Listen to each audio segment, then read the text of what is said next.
Okay, so this first play is called box backdoor. Now, honestly, this is a play that you can use with just about any age group. Essentially, we're going to be lining up in your basic box here that you can see with number two, three, four, and five. But we're going to use a backdoor cut here to ensure that we can still score and get a quick and easy basket off of the box. Now, like I said, this can be used for just about any age group, as long as your age group understands, at a young age, how to screen, how to backdoor cut, and stuff like that. But from our older age groups, against a man to man defense, we could definitely run this here as well. So obviously, we had the ball in number one's hands. Number one is going to be inbounding the ball on the sideline. And the first thing we're going to have happen is number four is going to set a screen for number two. So we're going to have that to start. Now I'm just going to pull up my pen here now, just one moment. So we have number four, like I said, setting a little screen there for number two. So number two is going to come off that screen. Now, how you want to do that, if you want to fake this way, flare to the ball, anything like that, that's up to you. If you want to, at a younger age group, just kind of have them, come off the screen tight and run up here in a box setting. That, like I said, that's totally up to the coach. But either way, we want to have number two come off of that screen to receive the ball. Okay, so that's our first option right there. Is we want number two to receive the ball. And to be honest, for this play to work effectively, number two will have to receive the basketball. Okay. So that is where we're at there. Now, as that's happening, number five is also going to come down and do the same thing, set a screen over there for number three. Okay, so we see that number five is coming down to set a screen for number three. Again, same type of thing here. How you want to come off of that screen, it's up to you. It's up to the coach. If you're looking at an older age group and you want to come off of it in a flare type of way, you could do that. If you're at a younger age group, you just want to come directly off of it. Again, that's up to you. But we want number three to come off of that screen right here. Now, as that's happening, as number five sets that screen, now the ball should probably already be in bounds at this point.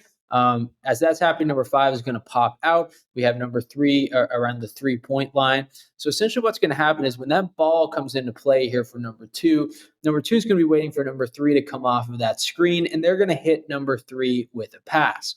Now, what's going to happen here is after number one inbounds the basketball, number four is going to come up and set a good screen for them, and they are going to backdoor to the rim. Number three is going to hit them with a pass. So kind of continuous here. There's not a lot of stoppage here. A lot does have to go right for this play to work. So I wouldn't run this multiple times per game. Maybe 1 to 2 times per game, especially if you're an older team when you're playing against, stronger defenses. That might be able to read this, but it can be a quick and easy basket. So let's look at it again. We'll try to match the numbers up the same, although we're not too concerned about the numbers here. So we just want to get into a box again. Maybe this time we'll speed it up a little bit so we can kind of see it in motion. So we have number two coming down here to set a screen for number four. Number four is immediately going to come up here to the 3-point line extended. So we're going to hit the ball there to number four. And as that's happening, number three is setting a screen here for number five. Number five is coming up to the ball as well. Number three is going to extend to the 3-point line. And then as that's happening, number two is coming up again to set a good screen for number one. Number four is going to swing the ball over here, right? So that's where we're at right now. So two came up here to set that screen. And then we have our backdoor cut to the basket for number one. And that should result in an easy layup. Hold on one quick second, coaches. Before you go anywhere, I've got a couple free resources waiting for you from the Basketball Coaches Academy that'll take your practices and take your teams to the next level. First off, grab your complete guide to the continuous motion offense, which breaks down exactly how to teach your players to play the game, not just run plays. You'll learn what continuous motion offense really means, proven drills to build it, and how to run a motion offense continuously. We have lots of different things in this guide. We have video demonstrations, we have diagrams, we have descriptions, everything that you would need. If you want your athletes to develop real basketball IQ, this is the starting point. The second item that I have for you is the 5 must-have out-of-bounds plays for all ages. These are game tested sets that you can run with youth or high school teams. We have baseline out of bounds, we have sideline out of bounds, all free for you. They're simple to teach, tough to guard, and each play includes clear diagrams and coaching points so your team stops wasting possessions. And lastly, I have the practice plan template. This printable practice plan template is the exact layout that I use to organize and plan every practice session. So you can plug in your warm-ups, skill blocks, team drills, and scrimmage notes so you can walk into every gym with a clear plan and zero guesswork. So I have these 3 free items for you. You can claim them using the link in the description. They'll be sent to you right away. Enjoy. Okay, so this next play is called Zip. Now, for this particular play, the focus is going to be pretty much all around number 3. Now, you're going to want number 3 to be somebody who can finish well at the basket, right? You want a strong finisher there with number 3, because the play is going to basically center right now around number 3. So you want number 3 to be able to finish at the basket, number 1, but you also want them to be able to, move quickly as well. That's another important part of this.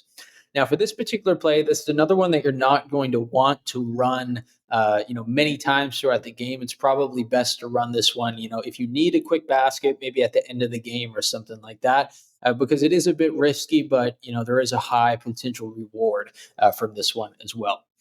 So what's going to happen for this one is number 5 and number 4 are going to move together, and they're going to set a double screen down here for number 3. So number 4 is coming down as well, just in case we get a little switch there. We're going to set a double screen there for number 3.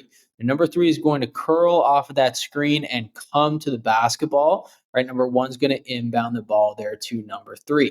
Now, as that's happening, number 2 is also sprinting as fast as they can across the court. And number 5 and number 4 are going to move down a little bit and continue that double screen here for number 2.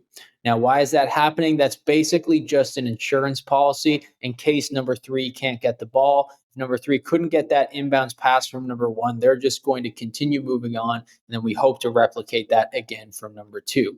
But if all goes well right now and we get the ball into number 3, that's essentially the play right there. We're getting the ball into them. There's no help on this side of the floor right now. So we're going to drive number 3 all the way to the basket. Number 3 is going in for an easy layup. If we do get a help right here from either number 5 or number 4, that's going to leave one of them open in the dunker spot right here. So we could dish it off to them. But if you have an attacker right here in the number 3 position, that should be an easy layup for you every time.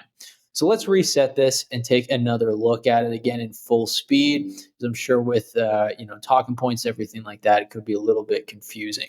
So let's take a look again.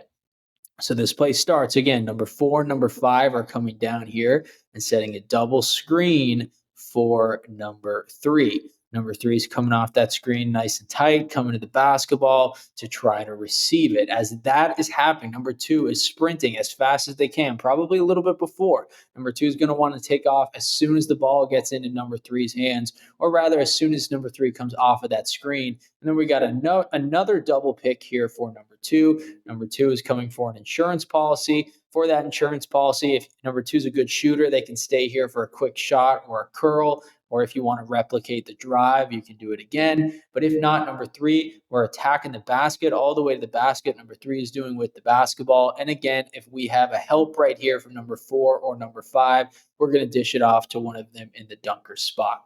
Now, again, this is something that you can do with all age groups, because all you really need to understand for this particular play is how to screen and how to finish at the rim, obviously. But again, if you're an older age group, the same rules kind of apply to this one where, if you're playing against a strong defense and you run this play once, they're probably going to figure it out the second time. So you only want to run this one really one time as a stronger team. And, suggestion would be to save this for the end of the game if you have a player that is a great finisher around the rim.